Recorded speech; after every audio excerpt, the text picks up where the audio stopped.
Hey, everybody. So we're looking at some of the applications of derivatives, some of the things we can do with them. And this one is linear approximation, and this is a pretty big one. Surprisingly, maybe, there are a lot of functions and things in functions in math that are really difficult to work with. And it turns out it's often simpler to just approximate them with something linear, or as we'll see later, some other kinds of approximations, but this is a great one because linear things are really, really easy to work with, right? Lines are really, really simple. So we're going to do examples with things that aren't that complicated because we're learning this, and it might seem a little silly because we have a simple function and then we're doing all this work to approximate it. But when you've got a complicated function, this is a great tool. And even when they're not that complicated, sometimes a linear approximation is a great way to work with things. So what I've got here is a picture of some arbitrary function f of x and its tangent line at the point A. All right, and we've seen in the past that the tangent line can be written as its equation is y minus f of a is equal to f prime of a times x minus a, right? So remember here, I'm thinking of a as some number, some constant, so that this is a number, this is a number, and this is a number, right? And so this is just the point slope form of the equation of a line. So I'm going to manipulate it just slightly. I'm going to add that f of a to the other side so that we get y is equal to f of a plus f prime of a times x minus a, right? So just another way to write down that same equation of the line here that I have in blue. Now, here's what's really important for this topic. If we look near this point, a, f of a, right? So near is not very well defined here, but oops, let me do that again, right? If I look near to this point where the tangent line is built, let's say, so maybe somewhere in this region, if I look nearby, the function and the tangent line are kind of the same, right? Near is just going to be some open interval, and how near you need it to be depends on what you're approximating it for, right? If you're trying to approximate how much paint to buy to paint the outside of your house, you don't have to be super careful, right? So you might be willing to have some misapproximation, right? On the other hand, if you're approximating how much weight is going to be on a bridge and you're responsible for building that bridge to hold that weight, you probably want your approximation to be really close, right? The consequences of being off are different. So that's more contextual. But the point is, we know that very close to that point where the line and the function intersect, the line and the function are nearly identical. And depending how good approximation you need, you just need to get close enough. So with that in mind, all right, another way I can say this is that f of x is approximately f of a plus f prime of a times x minus a, right? Near a. Let's go ahead and put that in here. Near a, right? You can see in my picture that as we get further away, they tend to not be as good approximations for each other, not be as close to each other, right? This is all that a linear approximation is. That tangent line is a good estimate for the function near the place where the line intersects the function, right? And we just give it a different name. We call it L of x. We don't have to, but this is a pretty typical thing to call it, right? It's f of a plus f prime of a times x minus a, okay? We call this the linear approximation. Sometimes it's called, I'll put it over here, the tangent line approximation.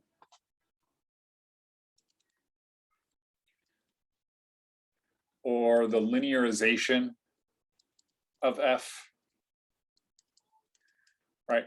They all are the same thing.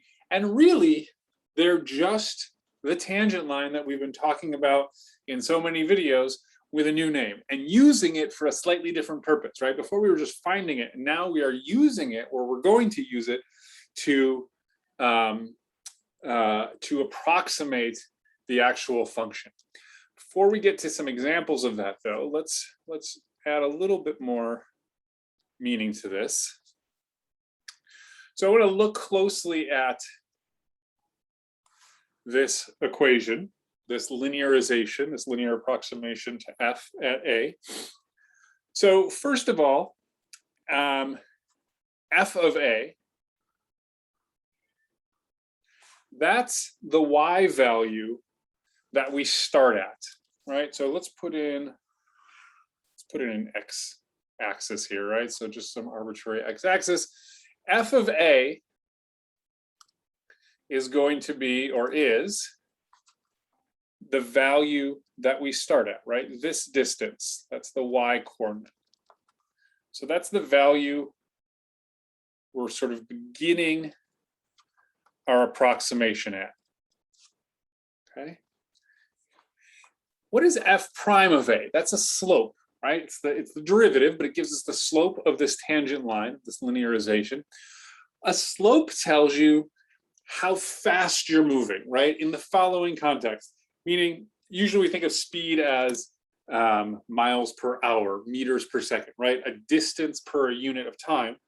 But here we're talking about it as how does your output move as your input moves?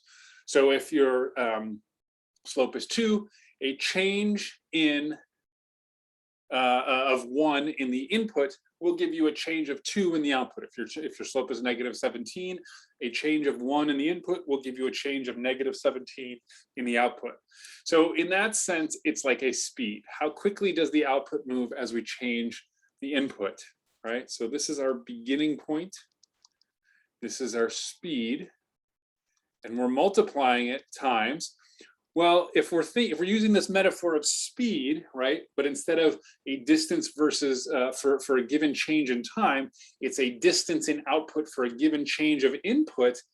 This x minus a is like how much time has passed. Only it's not time; it's how much input has passed, right? So if we put in if a is some number, so if that's like 2, and we put in x equals 5, it means we've moved 3 units from a. 5 minus 2 would be 3, right? We've moved 3 units away. So I'm thinking of it as time in this weird way, right? It's how much how long we're applying that speed for, right? So what does this tell us? This tells us how much output distance we move during this time. And if we take where we begin and add how far we move, we get in total where we end up, right? So if I start at 2 feet from the origin and I move at 5 feet per second for 2 seconds, I'll move a total of 10 feet, but I started 2 feet away. 2 plus 10 is 12. I'm now 12 feet from the origin, okay? So in this picture, what that means is, so here's the value a. If I look at some x, right? This is our x minus a, right? It's how far along the x-axis our input is changing. That was what I was calling time, right? I can draw that up here. Here's our x minus a. Well, if I move at a certain speed, f prime of a, for that far, the distance I move in my output is given by this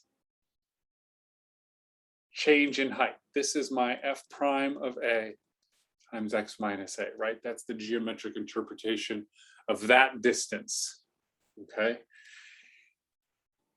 And because I'm starting at a height of f of a right here, this new value here tells me where I end up, right? So this would be now the value, the x coordinate, the output value L of x, right? It's different then the output of the function, right? You can see, I know this drawing is getting absurd, but there's this little bit of difference between them, right? It's an approximation, it's not perfect, okay? But this is the idea. We're using a line to approximate something more complicated. Okay, so let's do an example or two using this linearization of function, right? So let's just rewrite what we have. The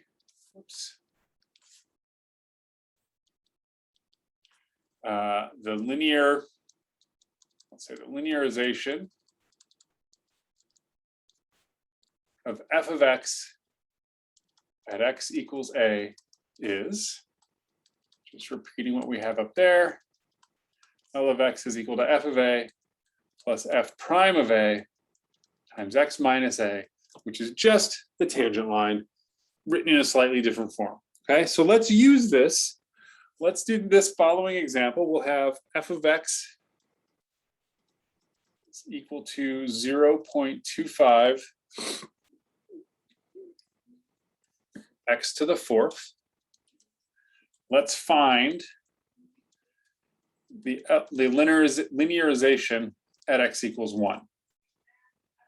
Okay, so there's not a lot to do. We've got a map here that tells us exactly what to do. I just need to come up with, well, I'm just going to copy my formula. L of x is equal to f of a. In this case, a is 1, right? That's the place where we're building this. Plus f prime of 1 times x minus 1. I just need to find the numbers f of 1 and f prime of 1. F of 1 is pretty simple. F of 1 is 0.25 times 1 to the fourth is 0.25. F prime, let's compute f prime. So I've got the 4 coming down times 0.25 gives me 1, and I've got x cubed left over. So f prime of 1 is equal to 1. And so the linearization is just L of x is equal to f of 1, 0.25 plus 1 times x minus 1. And if I want to, this is a great way to write it, but it's a little cumbersome for how simple it could be written.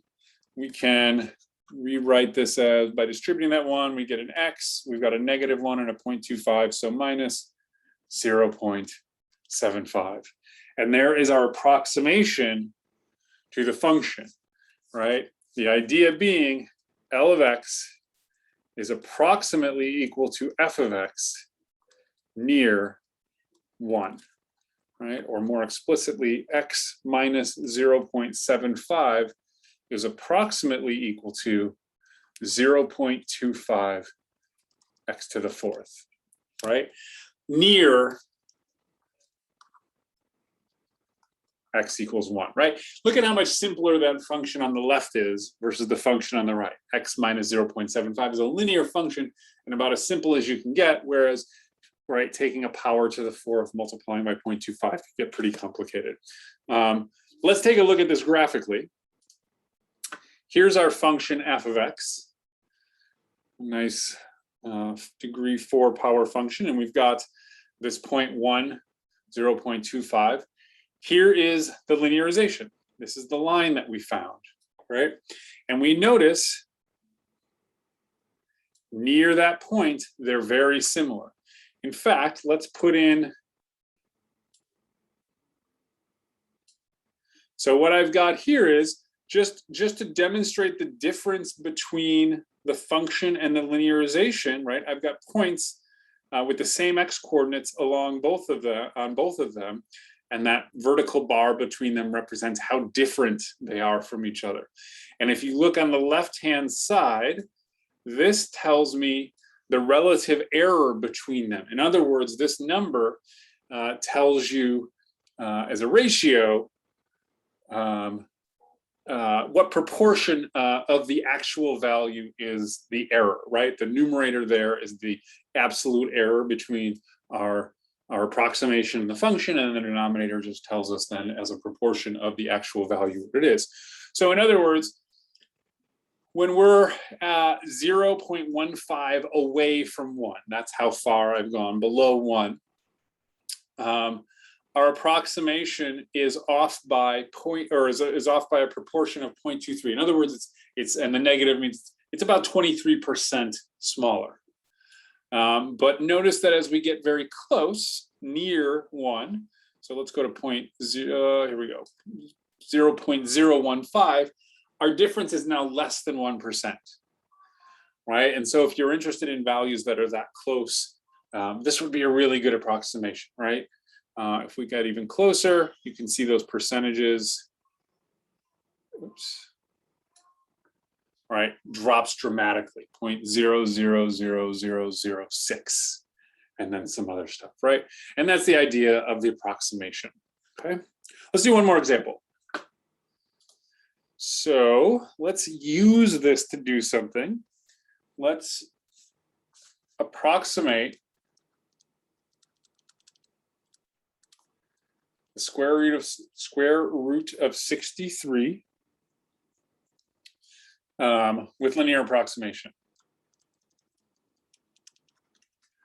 So here we want to do the process we just did and end up with a good approximation for the square root of 63.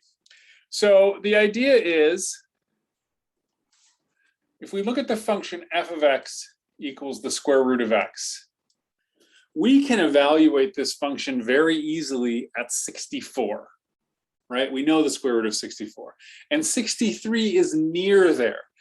63, coming up with the square root in your head is pretty tricky, right?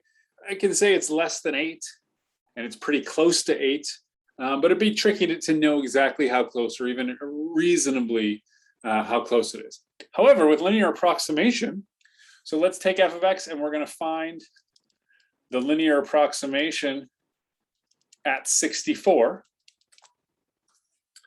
Well, that's going to be L of x is equal to f of 64 plus f prime of 64 times x minus 64, right? That's our linear approximation.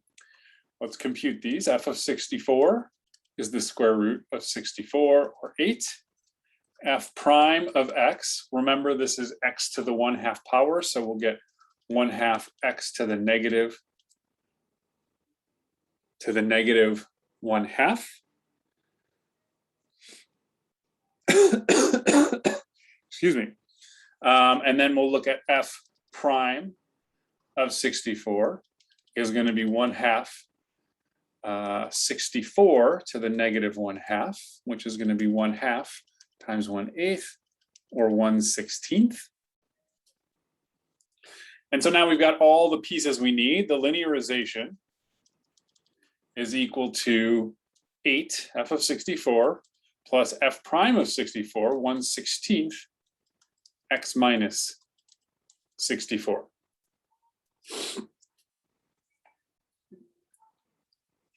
All right, so there is our linear approximation. The idea is this: L of x is approximately equal to f of x near x equals 64, which means L of 63 is approximately f of 63 near x equals 64. Well, f of 63 is precisely the square root of 63. So our linear approximation is approximating this function, which happens to be the thing we were trying to approximate, the square root of 63. And so with this linear approximation, we can say L of 63 is equal to 8 plus 1/16 times 63 minus 64. I'm just plugging 63 into our equation. So we get 8 plus 1/16 times -1, or 8 minus 1/16. As a decimal, 1/16 is what, 0.0625. So this looks like 7.9375. All right, and there's our approximation. If you plug this into a calculator, the square root of 63, you get 7.9372539. So we're good until this decimal place, right? Right there is where they start to differ. That's a pretty close approximation, right? Our absolute error is less than, the error is less than 3/10,000ths, okay?